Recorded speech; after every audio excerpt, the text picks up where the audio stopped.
a way to travel, that is. Boy, alright. Well, everyone, Earthers, welcome. As you sit here in this coffee shop, I shall talk with you about your future. My name's N'joh. I'm a Klingon from the 23rd century. An advancement coming in to talk to you about the invasion that will be coming to take over in 100 years. And how you are preparing yourselves, and you're doing such a splendid job of doing it, that we shall be able to waltz in here and take over without any problems at all. Okay.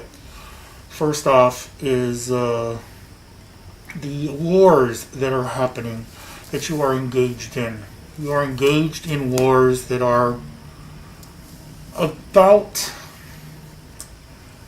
dictators, governments that you have kicked out, and now religious factions are fighting and taking over.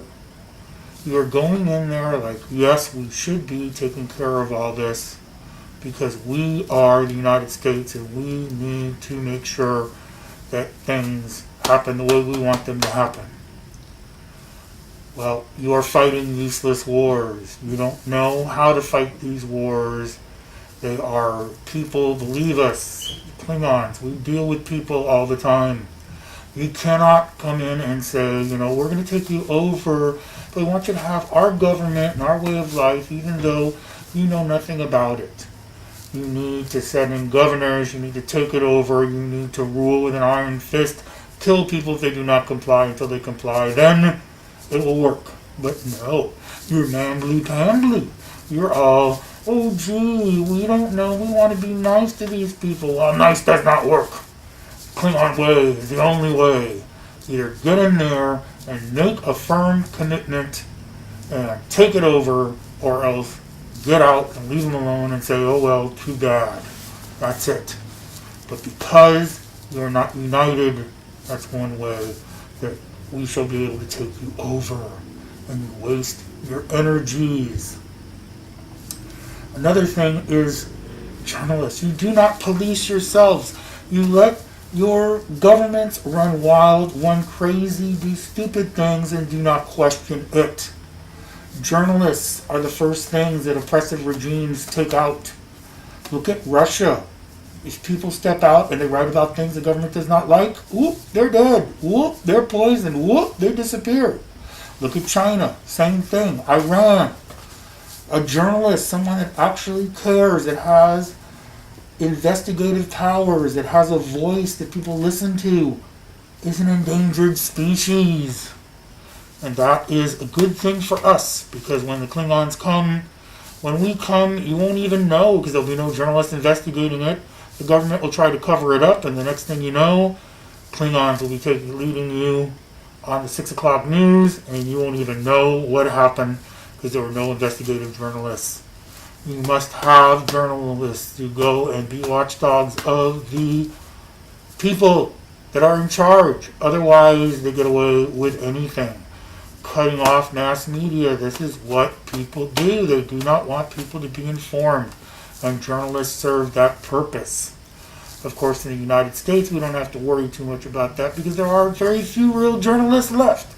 Because they all work for corporations. They all work for things that are supposed media outlets, but they're just spokespersons for certain corporations, and they only report what the corporations want them to report. And so we say this is good, we like this, keep people dumb, and then they will not know what's happening. Other thing are artists. That is the other area where people try to clamp down. The artist provides a unique view. They question, they want to see what, why are things this way? They reflect it in their art. And the good ones get thrown in prison for stupid reasons, because they get people thinking too much. We do not want people to think. See my future report about education when you don't want people to think. That is the downfall. You cannot have that. So journalists getting killed, journalists not doing their job, it's a cornerstone of democracy and it's falling by the wayside. And also artists being out there and being truly free to express themselves is also a danger, and your world is certainly from it. And while we're at it, why cannot your planet unite? If you were one, look at the future. These historical documents called Star Trek, where the Earth was a united planet, and they were members of a federation, and they led the federation. Once you get over this adolescent fighting over religion, which it seems like you're constantly doing, or you have ideological differences that you will just never ever talk to someone. You can have differences, it's okay. But at the end of the day, you can still talk to them. You can agree to disagree. But all of this, my way or the highway, all these nation states that you have, it's just making it easy for us. We'll be able to come in and take over with no problem. So, we applaud it. It's fine. But you have everything on this planet. You have the wherewithal. You have the natural resources. You have the money. You have the expertise to make this planet great, to make life a quality of life that's acceptable for everyone. If you'd simply stop fighting each other and start working together to make it happen in a selfless way, and espouse these supposed Christian values that you talk about so much.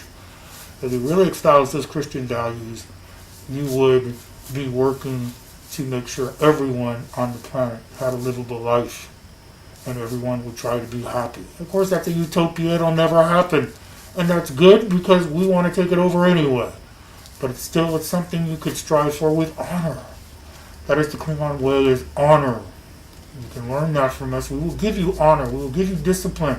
We will give you the ability to fight, the ability to stand up for your beliefs, a tradition to believe in, something that's honorable. We see that lacking right now. Therefore, we have no compunctions in taking over your planet. So, get used to us. We will be your future overlords, though most of you will probably not be around when that happens 100 years from now. But I will. This is N'joh. I will be back with more reports from the future. Ooh.